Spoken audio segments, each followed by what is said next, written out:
Hi everyone, welcome to Storytime, and today we're going to be reading Mr. Skinny by Roger Hargreaves. Enjoy! Mr. Skinny.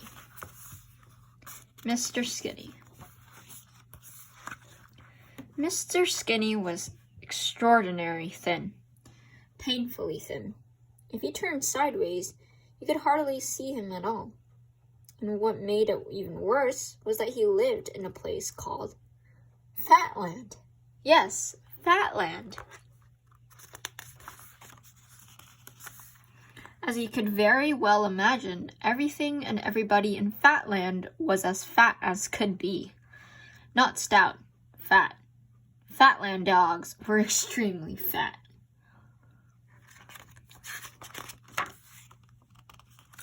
Fatland worms were extraordinarily fat. Fatland birds were exceedingly fat. And you should see a Fatland elephant. Phew. And there, in the middle of all this fatness, lived Mr. Skinny, the thinnest house you'd ever seen.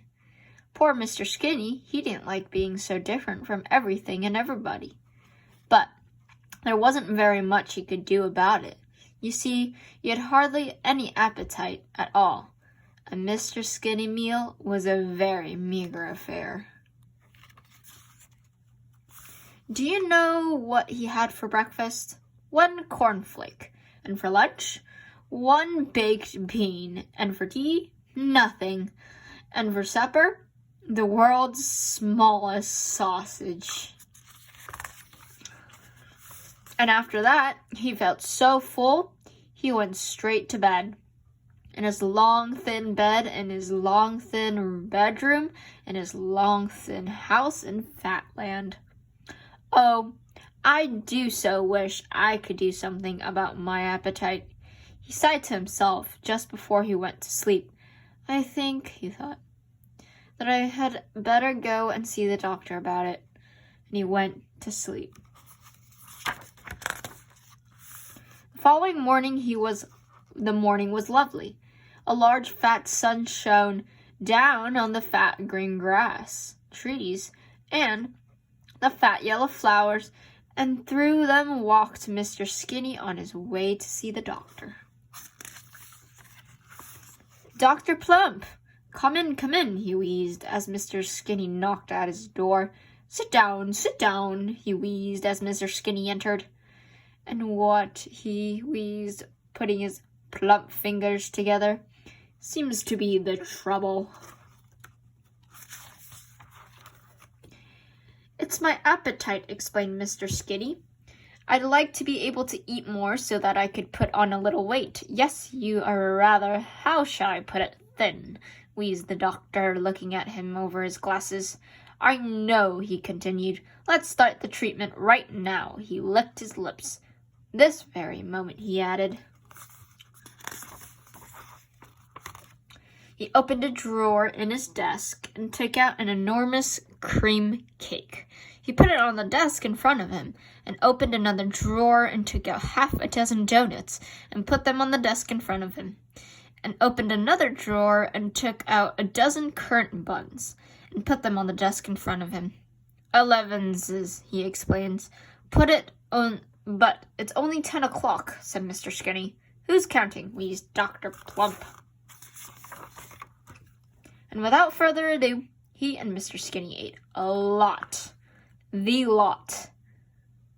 Mr. Skinny ate a dab of cream, a donut, crumb, and 1 currant.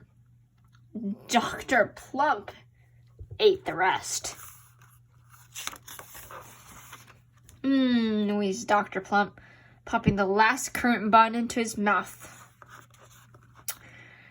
Looking at Mr. Skinny, I see, he said, what you mean about your appetite. He thought for a minute. Only one thing for sure for it, we wheezed.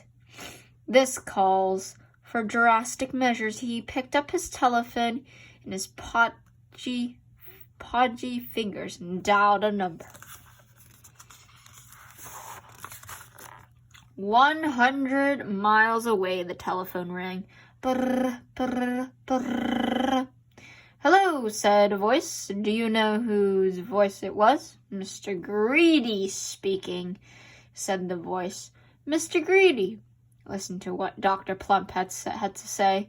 You'd like a Mr. Skinny to come to stay, he said. To build up his appetite, he added. Delighted, he agreed. And so Mr. Skinny went to stay with Mr. Greedy. He stayed for a month, and during that time, Mr. Greedy did manage to increase Mr. Skinny's appetite. And so, at the end of the month, Mr. Skinny returned home, happy. With a tummy!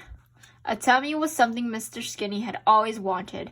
I never knew I had it in me. He chuckled to himself.